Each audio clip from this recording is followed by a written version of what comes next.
Today on the Transplant Helper, we're going to be discussing how to make every clinic visit easier and better for you. That's what matters, right? Stay tuned.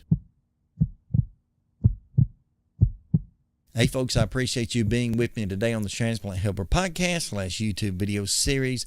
My name is Jim Merle, and let me ask you right now, if you've not already subscribed to this channel, how about go ahead and hit that subscribe button right now, right beneath this video, and that way I can continue to provide you with content on a weekly basis that hopefully will advocate, educate, and motivate you as a transplant patient. Now, as I said a moment ago in the teaser, tonight's discussion has to do with making every clinic visit post-transplant easier and better for you. And that's what we care about, right? We care about numero uno more than anybody else. And so that's what we're going to be discussing today. Now, I'm going to take you through a typical clinic visit for me. Now, I'm a heart transplant patient, so yours may vary a little bit if you're lung, liver, kidney, whatever. But I think basically we go through some of the same things as we go into those post-transplant clinic visits. I'm just going to kind of make a rundown of an average visit for me and mention some things underneath each heading, each test, each procedure that can make those things go a little bit easier, and that's what we want, okay? So number one, when I go in for a clinic visit, I'm always first, right out of the gate, faced with blood work. And you say, well, what can I do, Jim, to help with my blood work? Well, there are a few different things. Number one, I like to tell the technician, stick with what works. And the reason I use the word stick, yes, the pun is intended, but it's always good to lead the technician in the right direction. For example, my left arm, I know from many years of IVs and especially taking vancomycin, just one of those antibiotics we get a lot as transplant patients when we go in the hospital. I know that vancomycin is basically eating the veins out of my left arm. So there's really no reason or no need at all for me to sit down in the blood taking chair, if you want to call it that, in front of that technician and to stick out my left arm to say, here, go ahead and take blood from right here, because they're not going to get it. No, it's better for me to push them toward my right arm, and then in turn in that, I typically like to have my blood taken from basically right here, right at the bend of the elbow. Now, you may be different, but whatever works, stick with what works, you know. I don't like having my hand stuck or anywhere up and down my arm if I can help it, so I go right here for an easy spot. And so you can stick with what works. And secondary to that, if you're going in for blood work, be sure that you're pretty well hydrated before you go in. That can help to dilate, to expand those veins, make them a whole lot easier to stick, sometimes keep them from rolling as much, whatever. You don't want to go in dehydrated, so be sure to push as much fluid in as you can prior to going in for that blood work. In the third place, if you want to help that blood work out a little bit, you can also be sure that you've taken your medicines on time, especially the night before. And I say that because a lot of times as transplant patients, they're not just looking for vitamin levels and things such as that, you know, electrolytes and such in our blood. They're actually looking for many of those drugs like Prograf, also known as tacrolimus, trying to check and maintain those levels in our bloodstream. And the only way they can accurately do that is by having a baseline of saying, okay, I know that he or she took their medicines, they like to say about 10 to 11 hours prior to testing. So in my case, I take my meds about 9 p.m. at night for the last time of the day. I like to be in for my lab work about 7 a.m. the next morning. That way I'm right inside of that 10 to 11 hour window, at least by the time they finally take me to the back and draw that blood. And that just keeps those Prograf levels or whatever level they're looking for a little bit more consistent. If there's anything that can be adjusted by your meds, just kind of stay consistent with that. And you won't be able to really push them and get into the blood work at a certain time, but you can be in control of when you took your meds the night before. So when I go in for blood work, I tell them stick with what works. I'm hydrated and I know when my meds were taken last. Number two, right behind going in for blood work on an average typical visit, I go in then for an x-ray. You say, well, an x-ray is easy. It's painless. It's harmless. No reason why I should be afraid of an x-ray. No, there's not. But there are a few little things that you can do sometimes just to make it easier. For example, when I go in for an x-ray, I like to wear a plain t-shirt, something like I'm wearing right now. Yes, that says Transplant Helper, but I like to wear a plain t-shirt without buttons, without anything metal or plastic, anything else on it, because when I do that, normally and typically speaking, the technician will allow me to keep my shirt on, and that just makes things move a little bit quicker. I'm only going in for chest x-ray x-rays. And so if I just wear a buttonless shirt, then here I go. I don't have to remove my shirt. I don't have to change clothes or do anything like that. So that's one of the first things I like to keep in mind. Second, I learned the hard way a long time ago. Just hold still. When they tell you to be still, hold still. Because I've had a time, at least one time in my past, where I went in, they took quick x-rays. I don't know what happened. I moved a little bit, whatever. And before long, they called back up to the doctor and said, look, his x-ray was no good. Need him to come back down and repeat that. And of course, by the time I got back down to x-ray, that time, the wait time was a lot longer. And I kind of had blown it by that time. So I go in for blood work. I do what I can there. Go in for x-rays. Typically on my day, right behind that, I go in for an echocardiogram. Now, an echocardiogram, obviously, they use kind of a sonar type device and go all over. Here they're checking my heart, listening to it, looking for all sorts of things, leaky valves, trying to check a little bit about on my ejection fraction, just getting some idea baseline of where I am. How can you make that better? Well, this is very simple, but a way to make the echocardiogram better is be sure that you worn comfortable clothing. One of the things I've caught myself doing many a times is wearing something that was a little bit, snug here or there, or just hot, whatever, and I go in for that echocardiogram and I get antsy. I get to squirming, whatever. I typically like to remind myself every time, too, to be sure to empty my pockets before I go in, because I've got a big wad of keys I wear and a big billfold in the back. No money inside, but at least a big fat billfold. And if I go in and keep that on me, I'm going to be a little bit less comfortable. So when echocardiogram comes up, wear comfortable clothing, empty your pockets, and then also do this. Ask questions. Now, the technician can't actually give you any results per se, but you can ask questions. If you can see that screen, and usually I can when I'm rolled to my left side, when I'm looking over toward that screen, I see something going on. I like to ask, hey, what is that? What chamber of the heart is that? What valve is that? Just ask, because you never know when you might pick a little bit of something up, and then later on, you might even learn, as I have with my techs, I can kind of read their faces. I've gotten used to several different ladies doing mine. I kind of know what their faces are like. I know how my heart's doing just by looking. Maybe you can try that. So right behind blood work, x-ray, echocardiogram, then I go for an EKG. Now, EKG is just simply a very simple test. They put about 12 leads on me, put the stickers all over, and for about, I don't know how long it is, 5 to 10 seconds. It seems like no time. They just kind of take an average echocardiogram type of, or a readout of my heart, the pacing of it, whatever else they can get out of that. And if you're in the medical field, you know more about that than I do, but that's what goes on. How do I make that even better? Well, I tell you the truth, as the old song said, I shave my legs for this. I typically shave my chest.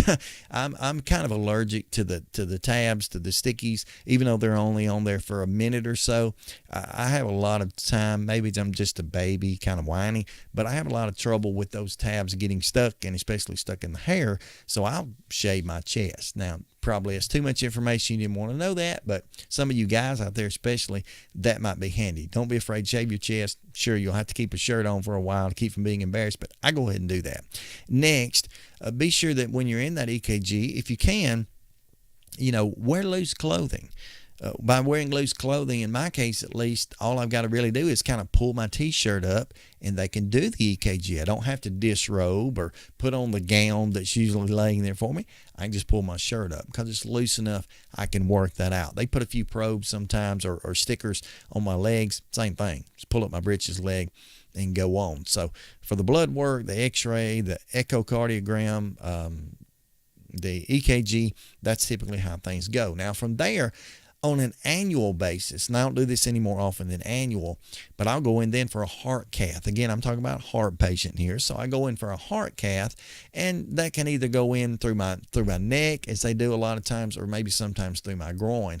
Nonetheless, the same thing applies every time. Number one, it's kind of like with a blood work, I like to be sure I'm very, very hydrated prior to going in for heart cath. Again, that just makes getting into those veins and those vessels and arteries, whatever it is, makes it a little bit easier because they're going to be a little bit more dilated if I'm hydrating. So what I'll do, if they tell me, you're going to be NPO or you're going to have to go without food and water past midnight, I'm not afraid to stay up till 11:59 and drink that last big gulp of water in order to make sure I'm hydrated on the next day. That makes things a little bit easier. Second to that, when you're going in for a heart cath, don't be afraid to ask for some kind of sedation. I can tell you honestly, typically when they go in through my neck, through these vessels, veins, whatever that is right here, they don't oftentimes give me any sedation at all. Now, they do use a local anesthetic, so it's not that painful. You'll feel some pressure or whatever. But I like to ask for sedation, particularly if they're going in through my groin. That's a little bit rough for that left and right heart cath combined there. I'll ask for some sedation. Now, your transplant center may be altogether different, but in my case, if you don't ask for that sedation, you're probably not going to get it. So I usually always ask. I'm very hydrated. I ask for sedation. And then in that case, and I'm looking here at the screen to remind myself, when they come out, and this seems kind of comical, but when they come out after the cath, as they do with me, and you're back at yourself if you've asked for sedation, they come out and say, hey, would you like some crackers? Would you like some water, some grape juice, whatever? Take it. Take it. Because, if you're doing that cath where if you've had your groin, hit or whatever you call that, you may be lying on your back for 3, 4, 5 hours, depending on how the bleeding goes, that sort of thing. Or in the case of the neck, I have to sit still for an hour. Usually by the time I've gone through the blood work, the x-rays, the echocardiogram, the EKG, and finally made it down to the cath lab, it's after lunch, and hey, I like to eat on a regular basis. So go ahead and ask for that snack. By the way, in my transplant center, get the peanut butter cookies. They're really good. Next, what about after that's taken place? After I go through all that, I finally sit down and visit with the doctor. Well, there are a few things you can do there. Number one, when you're there with the doctor, and I've covered this in another program I'll link to right about here, but if you're going in to visit with your doctor, be sure that you're honest and open with them. If you're having any problems, any difficulties, now's your time to tell that. And in my case, I only go to the doctor about every 6 months and only have these full workups about once a year. So other than calling and telling on myself via the telephone toward my coordinator, I don't have a lot of opportunity to tell the truth to the doctor, to be honest with him. But always be honest. If you're having any signs, any symptoms, any side effects, whatever, sit down and tell them. Don't be afraid to do that. Next, right underneath this heading, while you're there in the doctor's office, ask for real numbers concerning your blood work, concerning all the other tests that you've had. In my case, everything's done electronically, so by the time I make it down to the doctor in the afternoon, they've already gotten back all the results. And so sit down and ask, can you explain to me what's going on with my blood work? Go down with them line by line. I had somebody one day, I was talking about this in one of the Facebook pages. I'm a member of, transplant pages, whatever. And they said, you mean they can do that? This person added, I've never known what my blood work was. I've never known what my levels were in my blood work. Yes, they can do that. And if you'll ask them, most times they will. So ask for real numbers. And then thirdly, after you're honest and you ask for those real numbers, ask them to explain some things. If you've gone in and they told you your ejection fraction was, say, 45, which 45 is just a little hair below normal, by the way. But if they told you your ejection fraction is 45, they found out in the cath lab, ask them to explain that. Ask them to explain, how's that going to affect me? Ask them to explain, what do we need to do about that? Same case might be, I've had this happen with me. I've got a valve that leaks a little bit. And if I ask, what did you see today? How did that compare to the last visit? Is there been any change, or is there going to be anything we need to do? Ask those questions. Be honest, be open with them. Ask those questions. Now, I've had my x-rays, I've had my blood work, my x-rays, my EKG, my echocardiogram, my cath, finally gone to the doctor. What can I do after that? Well, it's time to go home. When you go home, go ahead and rest. Take a day off. You've been busy probably, like my case, nearly all day long. Take a day off. Go ahead and rest. Heal up if you've had those caths and biopsies. Whatever it is, just rest. And let me add this one as a bonus tip. Use that to play your family a little bit. If you've had all day at the doctor and you've had all these battery tests and stuff, let them understand that you may need a day or 2 or 3 or 4 off. Just take your time, heal, and punch that ticket. Get some sympathy out of your family while you can. Now, if this has helped you in any way, and I know all we've done today is just kind of run down a typical day's clinic visits and some things you can do for each of those tests, but if this has helped you in any way, how about like, subscribe, and share this channel as far as you can, and why not give a little comment below. What is a typical visit? This is the question of the day. What is a typical follow-up clinic visit for you? What is it like? What does it consist of? Is it much similar to mine, or do you have some different tests you go through? It may be different depending on what kind of transplant you are. So I want to hear it. Put it in the comments box. Hit me up on Twitter at transplant_help, or you can email me at jim@thetransplanthelper.com. I'd love to hear from you. Again, thank you so much, and if this video has helped you in any way, like, subscribe, and share. And until next time, stay stronger, friends.